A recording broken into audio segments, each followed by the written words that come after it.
अभिवादन करे, अभिनंदन करे। बोले भारत माता की, भारत माता की, वंदे वंदे। भारतीय जनता पार्टी जिंदाबाद, भारतीय जनता पार्टी जिंदाबाद, चिराग पासवान जिंदाबाद। चिराग पासवान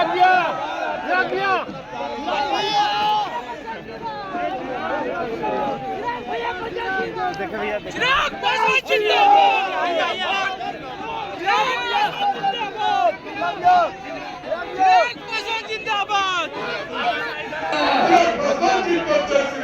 जय श्री राम, जय श्री राम, जय श्री राम, जय श्री राम, जय श्री राम।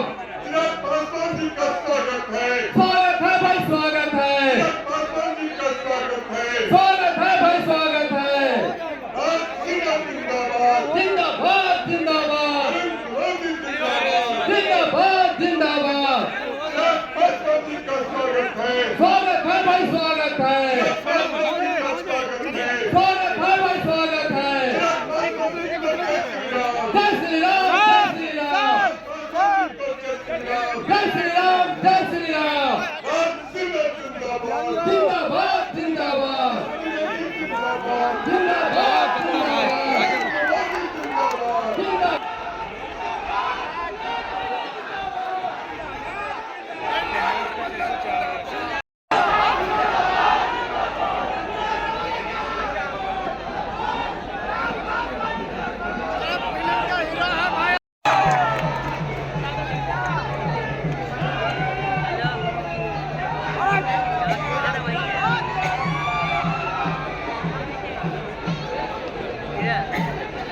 मंत्री माननीय श्रीमान चिराग पासवान जी से कि आप अपनी बातों को रखें।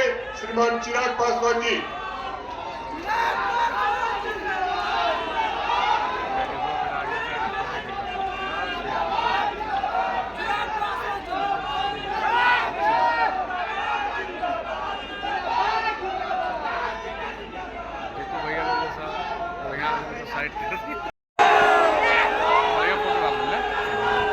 साथियों,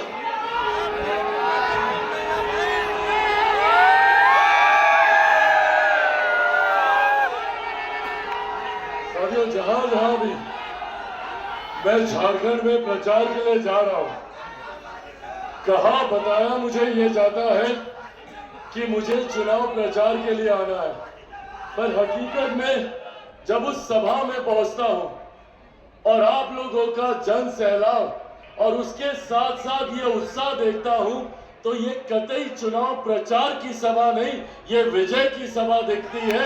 आप लोगों ने पहले ही मन बना लिया है और ये हकीकत है चुनाव प्रचार समाप्त होने में। और एक सटीक जानकारी आप लोगों के साथ साझा करके जाना चाहता हूं। एक बात तय है कि आगामी 23 तारीख को जब परिणाम आएंगे तो झारखंड में हमारे प्रधानमंत्री आदरणीय नरेंद्र मोदी जी के सोच वाली, इसमें कोई संदेह नहीं। ऐसे में जरूरी है कि जब प्रधानमंत्री जी की सोच वाली सरकार यहाँ पर बने तो उस सरकार में जो धनबाद विधानसभा का प्रतिनिधित्व करने वाले विधायक हो, वो भी प्रधानमंत्री नरेंद्र मोदी जी की सोच वाले विधायक हो। ऐसे विधायक जो मुख्यमंत्री के बगल में बैठकर आपकी समस्या का समाधान कर सके, जो प्रधानमंत्री जी के साथ मिलकर आपके विकास के कार्यों को धरातल पर उतार सके। ऐसे में एक बार फिर से मेरे प्रधानमंत्री आदरणीय नरेंद्र मोदी जी ने हमारे गठबंधन में संविधान लेकर घूमते हैं।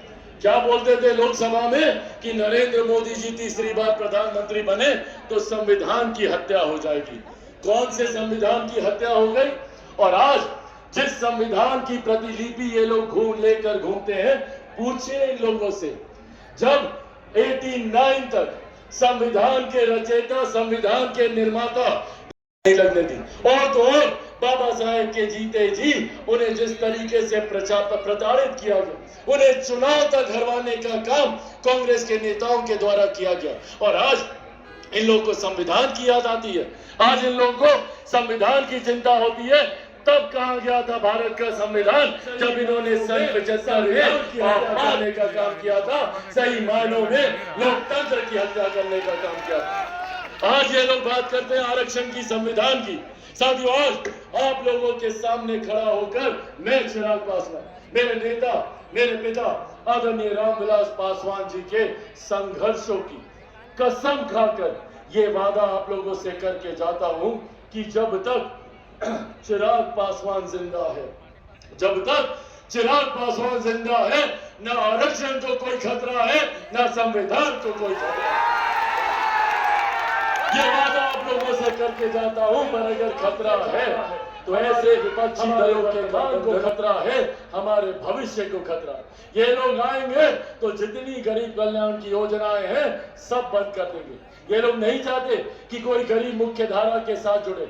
ये लोग नहीं चाहते कि समाज का जो वंचित वर्ग है वो कभी सम्मान के साथ मुख्य धारा को नहीं लगने दिया, जबकि इनके एक ही परिवार के 3-3 नेताओं की तस्वीर भारत की संसद में थी।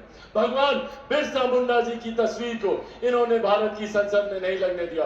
आज जब मेरे प्रधानमंत्री शान के साथ, गर्व के साथ, गौरव के साथ बिरसा मुंडा जी की 150वीं जयंती दिवस समारोह पर जनजातीय गौरव दिवस का आयोजन करते हैं तो इन लोगों को तकलीफ होती है कि क्यों देश के विकास कार्यों को देखते हुए इनकी तत्परता आप लोगों की समस्या का समाधान ढूंढने को लेकर इन बातों ने हमारे प्रधानमंत्री जी को पुनः प्रेरित किया कि अगर यहाँ से कोई प्रतिनिधित्व ईमानदारी से सच्ची भावना के साथ कर सकता है तो वो राष्ट्र पर प्रधानमंत्री जी ने यहाँ पर भेजने का काम किया।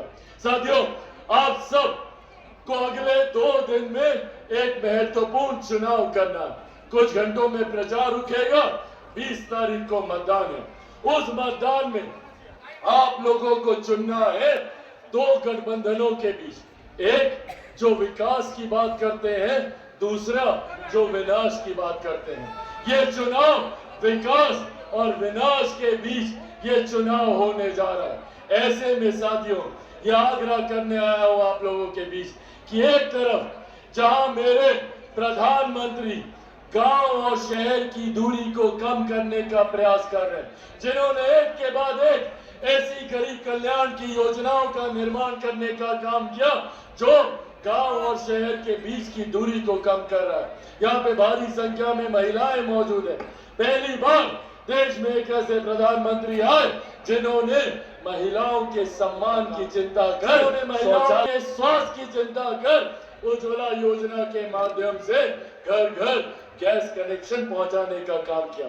आज भी हमारे राज्य में भी, झारखंड में भी अलग अलग योजनाओं के माध्यम से कैसे महिलाओं को मुख्य धारा के साथ जोड़े, इस सोच के साथ हमारे प्रधानमंत्री जी कार्य करें। हमारे प्रधानमंत्री भगवान न करे इससे पहले कोई बीमारी आती है तो 5-5 लाख रुपए का मुफ्त इलाज का प्रावधान हमारे प्रधानमंत्री आदरणीय नरेंद्र मोदी जी के माध्यम से आयुष्मान योजना के तहत किया जा चुका है। एक तरफ हमारे प्रधानमंत्री दिन रात गरीब कल्याण की योजनाओं को धरातल पर उतार रहे हैं। परिणाम स्वरूप पिछले 10 सालों में 25 करोड़ से ज्यादा लोग गरीबी रेखा से बाहर निकलकर मुख्य धारा के साथ जुड़ने का काम किया।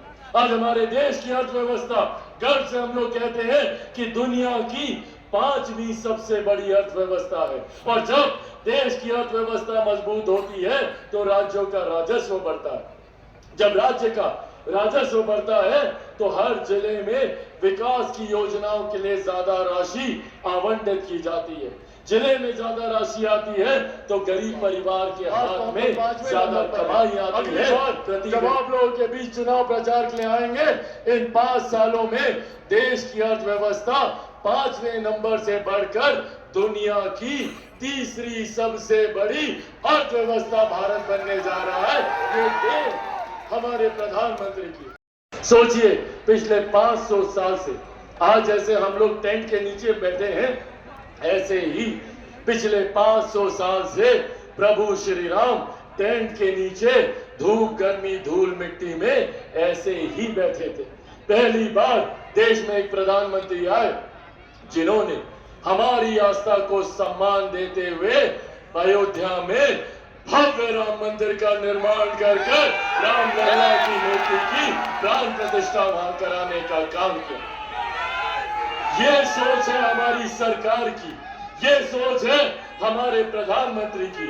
आज मुझे गर्व होता है कि देश की ही नहीं दुनिया की सबसे बड़ी गरीब कल्याण की योजना भारत में चलाई जा रही है, जिसका श्रेय मैं मेरे नेता मेरे पिता आदरणीय रामविलास पासवान जी को भी देता हूं। उस वक्त उस विभाग के वो मंत्री थे जिस वक्त प्रधानमंत्री गरीब जन कल्याण अन्न योजना का निर्माण किया गया, जिसके तहत आज भी भारत में 80 करोड़ लोगों को ये देन हमारे प्रधानमंत्री आदरणीय नरेंद्र मोदी जी की।